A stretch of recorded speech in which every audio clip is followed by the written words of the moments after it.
दर्द, पीड़ा, शोक, संताप, वेदना, ये सारे शब्द छोटे पड़ गए जब अहमदाबाद प्लेन हादसे में मारे गए एक शख्स की बेटी ने रोते हुए कहा कि आप 1 करोड़ देने की बात कर रहे हैं, मैं आपको 2 करोड़ दूंगी, लेकिन प्लीज प्लीज मेरे पापा वापस लौटा दो।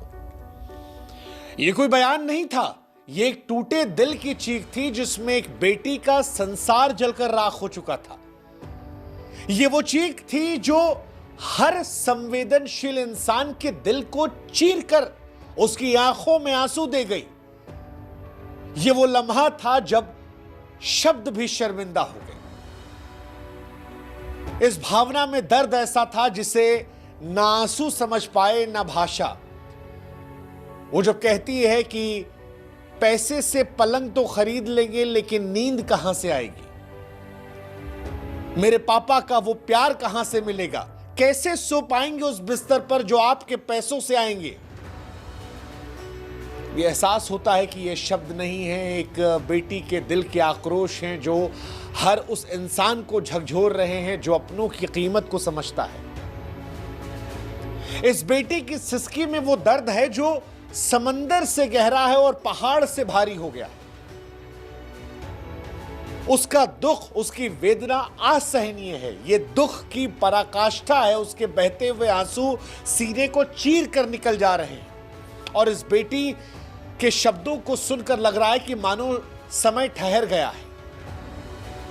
फाल्गुनी का वो रोता हुआ चेहरा आज भारत की आत्मा पर एक तमाचा था, क्योंकि किसी की जान चली गई और बदले में सहानुभूति के बदले जब केवल मुआवजे का जिक्र हो रहा है, जब जवाबदेही की जगह केवल 1 करोड़ सुनाई पड़ रहा है, तब मानो उस बेटी ने चीख चीख कर अपने आंसुओं से कहा कि क्या एक बाप बेटी के उस रिश्ते को 1 करोड़ भर पाएगा?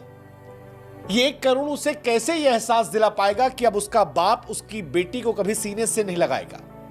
असल में जब तक जवाबदेही नहीं होती है, यह बात सच है कि तब तक यह मुआवजा मौत का माहौल उड़ाने जैसा लगता है। फाल्गुनी को सुनकर यह एहसास होता है जैसे मानो पैसों से जिंदगियां खरीदी जा रही है। शर्मनाक है। 12 अगस्त 2024 अहमदाबाद का वो काला दिन जब आसमान से मौत बरसी। न सिर्फ 241 जिंदगियां खत्म हो गई, बल्कि अनगिनत परिवारों की हंसी, सपने, उम्मीदें राख हो गई।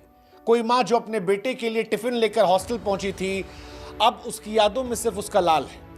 एक बच्चा जो अपने पिता की उंगली थामे दुनिया देखना सीख रहा था, अब उस खाली हाथ तो कैसे समझाए। जब फाल्गुनी ने कहा कि मेरे पापा को वापस लौटा दो, तो सिर्फ उसकी पुकार नहीं थी, वो हर उस दिल की पुकार थी जो इस त्रासदी में टूट गया है। मुआवजा 1 करोड़, 2 करोड़ या उससे भी ज्यादा। सवाल ये कि क्या ये उस मां के आंसुओं की कीमत को चुका सकता है जो अपने बच्चे की आखिरी हंसी को तरस रही है? क्या ये उस बहन के दर्द को मिटा सकता है जो भाई की राखी को सीने से लगाए रो रही है? ये पैसे शायद जख्मों पर मरहम रख दें, लेकिन वो खालीपन, वो सन्नाटा, वो अधूरी कहानियां उन्हें कौन भरेगा? हम उस पैसों से पलंग तो खरीद लेंगे, लेकिन नींद कहां पर लाएंगे जब